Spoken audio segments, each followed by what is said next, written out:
Oke, kamera sudah nyala. Pakaian juga udah lumayan rapi. Oke.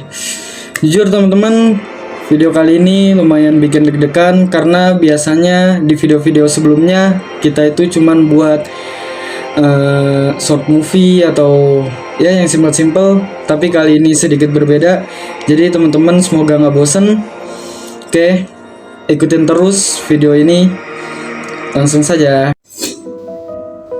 Halo semuanya, di video kali ini saya mau ngejelasin tentang tantangan kepemimpinan Islam di era modern.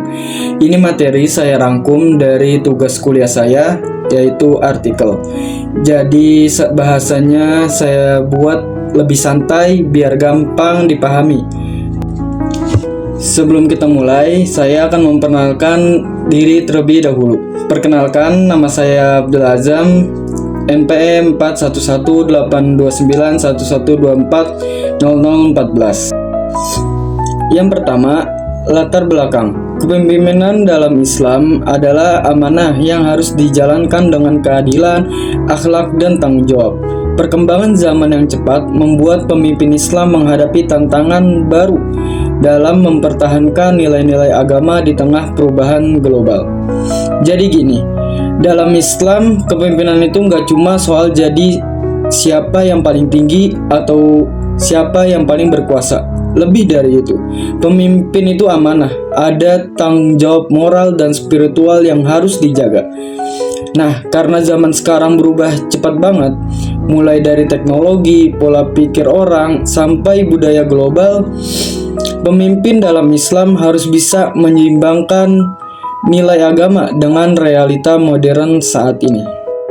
Pentingnya kepemimpinan Islam. Kepemimpinan Islam berperan untuk menjaga kemaslahatan umat, menegakkan keadilan, membangun persatuan, serta menjaga nilai moral dan spiritual masyarakat. Dalam Islam, konsep kepemimpinan punya dasar yang jelas. Ada tauhid, ada amanah, ada musyawarah, dan ada akhlak. Pemimpin itu dianggap wakil Allah di bumi. Jadi, dia harus ngejaga kebenaran, ngelurusin yang salah, dan selalu berusaha membawa kebaikan.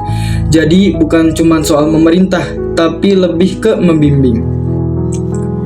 Konsep dasar kepemimpinan Islam. Kepemimpinan Islam berlandaskan tauhid, syura, amanah, dan akhlak.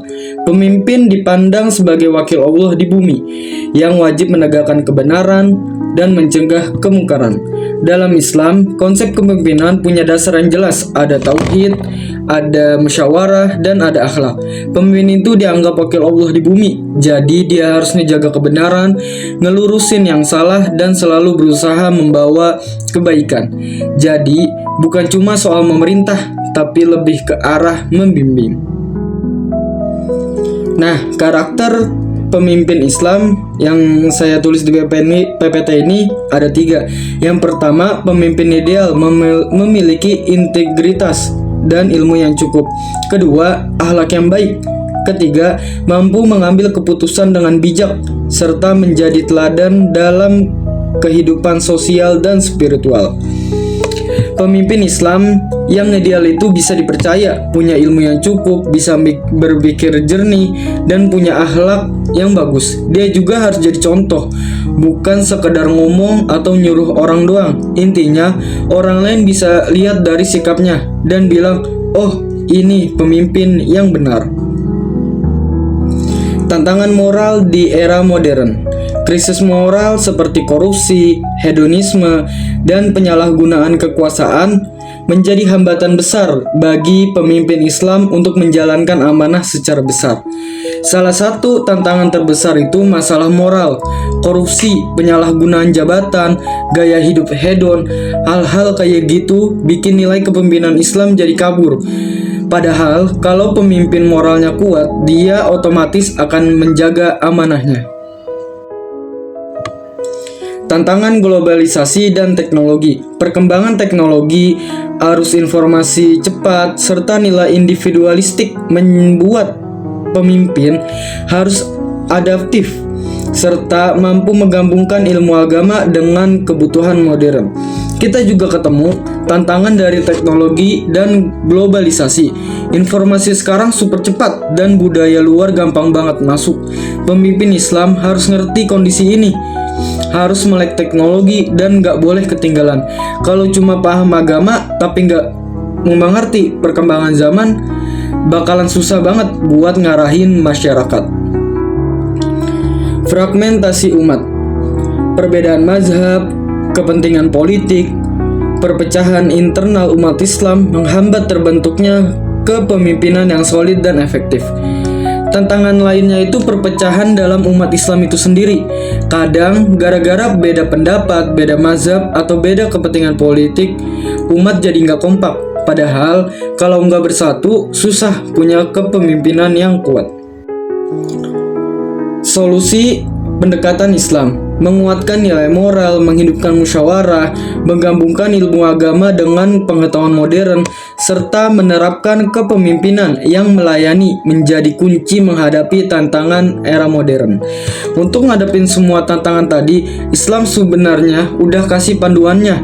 Caranya dengan menguatkan moral, biasain musyawarah, gabungin ilmu agama sama pengetahuan modern, dan yang paling penting, pemimpin harus mau turun langsung melayani masyarakat, bukan nunggu dilayani. Kesimpulannya, kepemimpinan Islam tetap berpegang pada amanah, keadilan, dan akhlak. Fleksi menghadapi tantangan global dan teknologi. Prinsip Islam mampu menjadi solusi untuk membangun masyarakat yang adil, damai, sejahtera jika dijalankan dengan integritas dan keteladanan. Kepemimpinan Islam itu tetap berpegang pada amanah, keadilan, dan akhlak.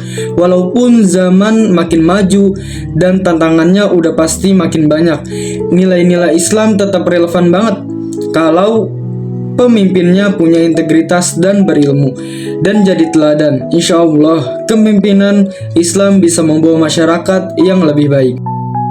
Tentu masih banyak kekurangan yang belum saya jelaskan, jadi mohon dimaafkan. Kurang lebihnya mohon maaf. Sampai bertemu di video selanjutnya. Dadah.